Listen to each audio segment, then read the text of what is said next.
আসসালামু আলাইকুম। আপনার উপর শান্তি বর্ষিত হোক। প্রিয় শরীদ, খতমে কামালের 20তম ধাপে আপনাকে স্বাগতম। আপনি জানেন, রোগ শোক, বিপদ আপদ, আসমানি জমিনি বালা মুসিবত, সকল ধরনের অস্থিরতা, অশান্তি, অনিশ্চয়তা, নিরাপত্তাহীনতা, দুর্যোগ, দুর্বিপাক, আজাব গজব থেকে মুক্তির জন্যে খতমে কামালি এক সহজ আমল। খতমে কামালির এই আমলের মধ্য দিয়ে প্রার্থনাকারী প্রার্থনার সাথে মিশে যান। আসলে প্রার্থনাকারী যখন প্রার্থনার সাথে মিশে যান, তখন প্রার্থনা কবুল হয়। খতমে কামালি প্রার্থনা কবুলের এই পরম মুহূর্তে আপনাকে নিয়ে যাবে। তাই নিজের, অন্যের, সমাজের, দেশের, মানব জাতির যে কোনো কল্যাণের নিয়তে আপনি এই আমলে অংশ নিন। আপনি সকল বিপদ আপদ, বালা মুসিবত মুক্ত হন। আপনার জন্যে কল্যাণকর সকল দোয়া আল্লাহ কবুল করুন। সব সময় আল্লাহ আমাদেরকে তার রহমতের ছায়ায় রাখুন। এই কামনা করে আমি শহীদ আল বুখারী মহাজাতক খতমে কামালির পুরো প্রক্রিয়ায় আপনার সাথে থাকছি। আসুন এবার আমরা ডুবে যাই সত্যের গভীরে।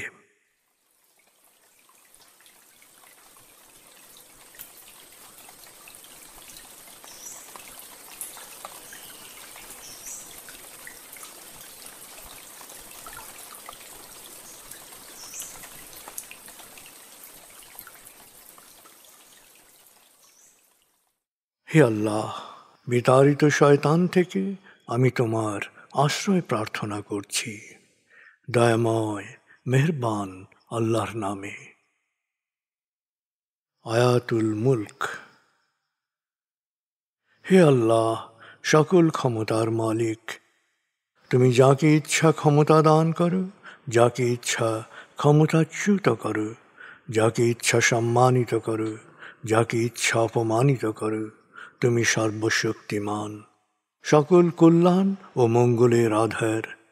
তুমি দিনকে ছোট করে বড় করো রাত, আবার রাতকে ছোট করে বড় করো দিন। তুমি প্রাণহীনে দাও প্রাণ, আর প্রাণবন্তকে করো প্রাণহীন। তুমি যাকে চাও বেহিসাব রিজিক দান করো।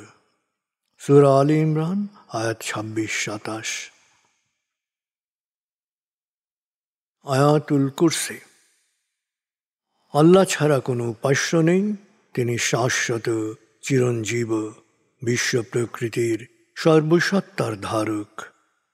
তিনি তন্দ্রা নিদ্রাহীন, সদা সজাগ, মহাকাশ ও পৃথিবীর সব কিছুর মালিক। তার সদয় অনুমতি ছাড়া তার কাছে সুপারিশ করার সাধ্য কারো নেই। দৃশ্যমান বা দৃশ্য, অতীত বা ভবিষ্যৎ, সৃষ্টির সব কিছুই তিনি জানেন। তিনি যতটুকু জানাবেন, এর বাইরে তার জ্ঞানের সীমানা সম্পর্কে ধারণা করা কারো পক্ষেই সম্ভব নয়। তার আসন, তার কর্তৃত্ব পৃথিবী ও নভমণ্ডলের সর্বত্র বিস্তৃত, আর তার সংরক্ষণে তিনি অক্লান্ত। তিনি সর্বোচ্চ, সুমহান। সূরা বাকারা আয়াত 255।